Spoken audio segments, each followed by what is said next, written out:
In video 2 of our learning series on the basics of slingshots, we're going to dive in today to how to grip and hold the slingshot, shooting style as far as the orientation of the slingshot, and how to aim. Ooh, that's a big one, aiming. Before we get started, remember to like, subscribe. Let's help the algorithms. Let's build a channel. Leave those comments, like, subscribe, and we will have a good time together. So first thing I want to talk about is the grip. I'm going to use my Axiom X, which is my go-to slingshot. It's a little bit more slingshot than you will use, but the fundamentals are all there for the basics of getting started. All right, first thing is usually slingshots come with these little straps on the bottom. Don't disregard that. That's a safety feature. Did you get that? It's for safety, so do it. I put my hand through and I hold it.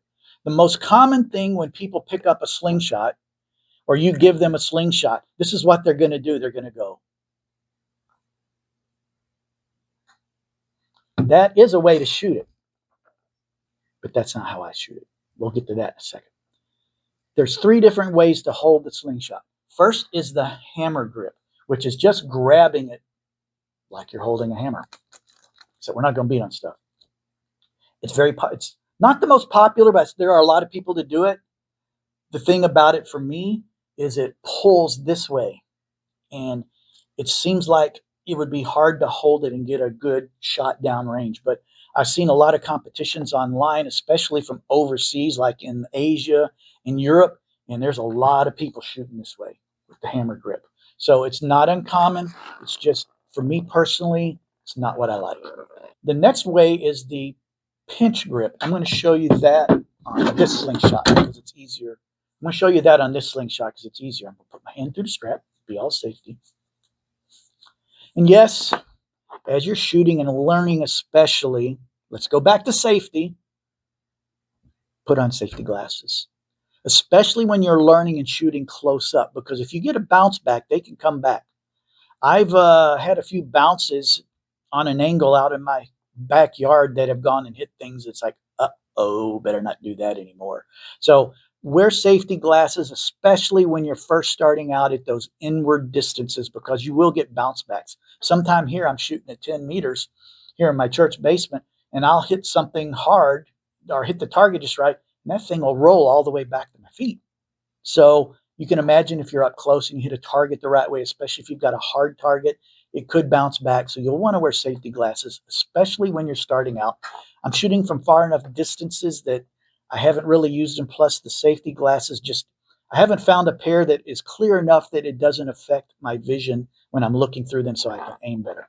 The first kind of grip I want to show you, other than the hammer, is the pinch grip. This is very common. This is how I started out. You take the slingshot. Usually the fancier ones have these cutouts on them. And your hand just fits right down in there. And when you see people that make custom slingshots, they'll get online on Facebook or wherever, and they're showing off their slingshot and they're wrapping it around and they're gripping it and they're almost like massaging it like they really love the thing, which they do because they made it, of course. But anyway, the pinch grip is one of the more popular versions. And this is how I started out and shot this way a whole lot. What it does is when you pull back, because you've got pressure right here, it's not yanking it this way. You've got some leverage there. It helps you hold the slingshot better. Then there's the thumb support grip. Let me get this one off. Go back to my Axiom X. The thumb support grip is very similar to the pinch. And I had to relearn that grip when I got this one because of the adjustable pieces. It's kind of hard to pinch grip because it's very thin right there. It's not rounded. So what I do is I have it where this rounded part here sits down on the pad of my forefinger, and then I use a thumb to support it. So this actually has become my standard. I've got a lot less wiggle back here. It helps to hold it steadier, and it's become very comfortable. It's my default grip. So that is the thumb support grip. So you've got the hammer, you've got the pinch, which is very popular, and the thumb support. So those are the different grips. Now let's go into shooting styles. Okay, there's the 180 degree. That's what you see when you see people pick up their first slingshot and they think they're Dennis the Menace. That's the 180 degree because it's north-south. All right, The most popular grip, bar none, that you see out in the shooting world is the 90 degree, or we like to refer to it as gangster style. You know you wanted to be a gangster. So the gangster style is I've got my grip and I'm going to turn it 90 degrees. I'm going to grab my pouch. I'm going to turn it 90 degrees where the handle is parallel to the ground. And this is how you see most people shooting. And as we learn some more about aiming, you'll see why a lot of people like that. There is a small version of that that's called the 45. Instead of this way, you shoot this way. Aiming is a little bit different. But once you get it down, a lot of people like that as well. Mostly what I see people shooting is the 90 degree. That's what you will see me shooting. Next thing we need to talk about is your anchor point. Where are you going to hold the ammo back here? In archery, they teach you to make your anchor point right here, right on the edge of your mouth. And that's a great starting place. So when you're first starting out, you pull the band back, anchor your thumb, tip of your thumb, right at the corner of your mouth. Depending on your frame size, width between the forks, and everything else, you may shoot high or low. But we will learn in another video how to adjust our anchor point to dial in that height. Okay, so like moving your anchor point up and down on your face will eventually dial in the height. For me, my anchor point is right at the bottom of my cheekbone. So when I'm shooting, I'm like, you can see I'm not down at my mouth, I'm up at my cheekbone. That's my anchor point. That's where my muscle memory has taught me to stop. Once you get that muscle memory and you can do that consistently, then you can really start dialing in your aim. We will go into, in the next video, I believe, how to dial that in a little bit. It's one of the coming videos, so bear with me. Stay tuned for that video. The pouch grip. This is where a lot of people make mistakes. I got a piece of 8mm steel ammo here. I'm going to put it in my pouch. These pouches have little guides to help you get your ammo right in the center. You can see them there. I love these things. That's all I shoot. So I've got the ammo in my pouch. Here's where most people go wrong. See how I'm holding it right there? I'm holding it in front of the ball. That is wrong. Don't do it. You know you want to. Don't do it. Don't pinch in front of the ball. What happens is when you pinch in front of the ball, when you let go, usually one finger comes up before the other. Instead of going like this finger will come up first, and now you've created this little ramp, and the ball comes out and it goes doink, and you hit your frame. Or you hit your finger, which is even more painful. Trust me. Don't ask me what. I've already told you. Trust me. You don't want to hit your finger. It hurts. So you want to make sure you're holding the ammo by gripping the actual ammo like this. Okay? So that when you shoot, you're not gripping in front. When you're shooting like this and you're gripping the ammo, when you let go, it just slides right out of your hand. No frame hits. If everything else is right on your geometry, your physics, and your science, I told you this was a nerdy hobby. If your geometry is right and you're holding that pouch correctly, you're not going to get errant shots. You're not going to get frame hits. Don't pinch it in front of the ammo. Whenever I'm teaching somebody, as soon as they start getting frame hits, I say, how are you holding your ammo? That's the first thing to look at. The draw. For gangster style, I'm showing you gangster style. I'm showing you 90 degrees because that's what I know. That's what most of the people shoot. You'll want your handle. Oh, let's put our thing on for safety. Your handle will be parallel to the ground. Your pouch, you're going to hold. And when you're first starting out and you're getting your anchor down, it's not a bad thing to start here. Eventually, you'll get where you can just go. But when I'm struggling and things are not right, I will stop and go back to, okay, I'm going to start here at my anchor. That's where mine is. Then I go out 90 degrees with my slingshot. Okay. You line up the bands by moving the ammo slightly with your finger. See how I'm doing? Just a little nudges. See how I'm doing that? And then you do that so that when you are, here, let me stand up for a second. when you're aiming and you're looking down the bands, see how you can't see the bottom band now?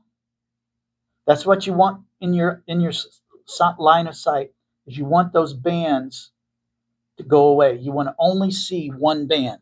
Let me sit back down. So that when you have your anchor point right, 90 degrees, and you don't see, I close an eye. I know a lot of people don't tell you not to, but that's the way I shoot. I like it. I look down. Okay, my bands are lined up. Now, when I let go, better take the ammo out in case I do let go. When I let go, I'm going to aim right down that top band that is now one with the bottom band, somewhere along there for the camera. Okay, then right at the top of that top band, that's where you're going to aim. That's right where my little fiber optic sight is on this one. I've learned that if I put that right smack in the middle of the target and I do everything right, I'll smack it every time. So 90 degrees, pinch the ammo, not the pouch, anchor point, line the bands up, and you'll see me do this a little bit, tweaking it. Your arm should be out. If your arm's down, you know what's going to happen? That you're going to create that speed bump. You don't want it too high, but about straight and lined up with your bands, just like in archery. And then everything is right, you'll be good. The other thing to watch out for is when you've pulled your bands back, you don't want to do this or this, this or this, this or this. It's got to be straight. One of the gimmicks that they sell with those cheap slingshots from that online place that has the trucks that drive around all over, is they actually sell some that come with a level, so you can make sure you're level. It's kind of crazy. Here's a tip though. I did see this on another channel, and I tried it, and it does work. Take a piece of tape, and this is the aiming fork here. Put a piece of tape on there, and draw a straight line right down the middle. Sorry. Put a piece of tape on there and draw a straight line right down the middle of the tape. Then take and draw that line up onto your band, straight up from the tape onto your band. And what happens is when you pull that back, if you're off this way or this way, those lines don't look straight. When you have those lines lined up straight, you are 90 degrees. It's a really good little tip. So I'd say try that and see if that doesn't help you get started. If all your physics, all your science, all those pieces line up, you're going to shoot straight. Don't get discouraged when you're first starting out, because it takes time. It was months before I was regularly hitting okay targets. And it takes time to get consistent, to get the muscle memory, to get this. All of this is muscle memory. This part, the whole thing is muscle memory. And there's a lot of science that your brain has to process before it all comes together. But when it does, you'll shoot well. My advice is, when you're first starting out, shoot at a paper plate, or just hang a piece of paper up. Don't look at a target with a little tiny dot, because you're going to get discouraged if you don't hit that dot. Just look to hit the target. If you have to start up at 5 yards, start at 5 yards until you're consistent. Then move back a couple until you're at about 10, 30 feet. 33 feet is competition. 10 yards, close enough. Then you move back until you can hit that target. Then you start putting other pieces in there to shoot at. So what you do is, you've got a target. And we taught the kids in archery this. We would turn those targets downstream. We'd turn them around so they're just white. And we would tell the beginners, we just want you to put an arrow inside the target. Once they could do that reasonably consistent, we would turn the target around. And we'll tell them, all right, shoot 5 arrows. Just aim at the same spot, do the same thing every time for 5 shots. Now let's go look where your arrows are. If they're way over this way, we know we need to move our aim or our anchor stuff this way. If they're high or low, we make adjustments until we dial them in where they're getting close to the center of the target. Because normally, if you're shooting consistent, even if it's wrong, you're shooting consistently in the same place, but not on target.